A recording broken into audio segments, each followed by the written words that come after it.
had been proselytizing over the internet, trying to inspire action here in the United States. That's exactly what Al-Awlaki was trying to do, and why they thought he was such a threat. You know, I used to talk to officials saying, what is it Al-Awlaki's done?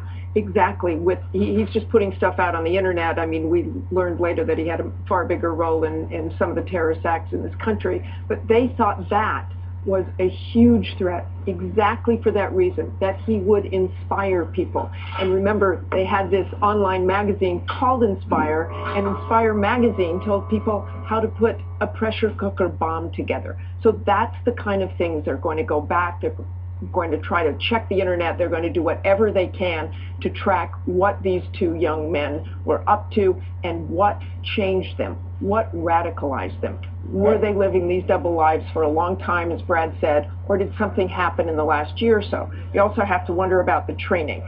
The younger brother probably didn't have as much training as the older brother, who was 26. The younger one was 19. So he's, and I'm not saying he trained in Chechnya or anywhere else, but just training to operate these devices, training to throw a grenade, training to work an assault rifle, whatever he has. And that would be, that's one of the clear, let me just interrupt you there for a second, because that's one of the clear dividing lines. Pierre was reporting earlier that he believed, given the way these young men engaged in the firefight, that authorities believe, or at least assume, that they must have had some kind of training which would presume then a kind of connection, a kind of cell, more people involved, which is quite different from some of the other actions we've seen in recent years as the apparatus and the infrastructure of Al-Qaeda has been dismantled. More people, more lone wolf type characters simply getting information off the internet or in other ways and taking action on their own. Yeah, and I think they could do that, George. I think I don't want to take a leap to say there are others training them. I don't want to take a leap to say they're involved with other people, but that is definitely something they're checking.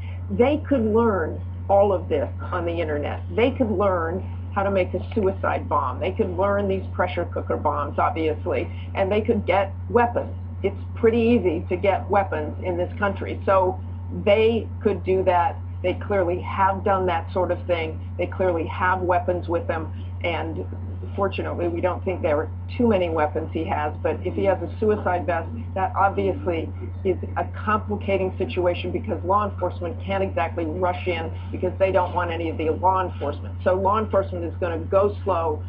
Even if they find him, they're going to go very, very slow. And of course they are. That makes a lot of sense. I want to go back to Pierre Thomas right now, Pierre, that this concern about homegrown terrorism inspired by Al-Qaeda has been growing over recent years.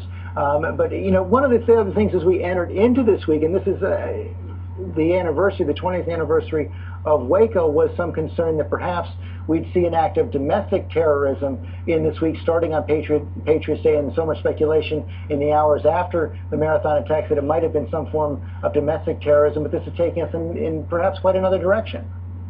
Well, one of the things that we've learned about this particular stretch of April, mid-April, is that bad things have been happening. You had the Virginia Tech massacre. You had the Columbine shooting as well. So in addition to Waco and Oklahoma City, there's been all kinds of violence. So law enforcement officials tell me that they're sensitized to all of it, and that you have to be, and that's why it is so important to get intelligence and to try to be prepared. Now, obviously, they had no indication that Monday was going to take place. There was no threat information so far that we can determine that would have put them on alert. Now, I know that they're going back and looking at seeing whether anything was discarded that they should not have discarded, that something was seen as not credible that turns out to be credible.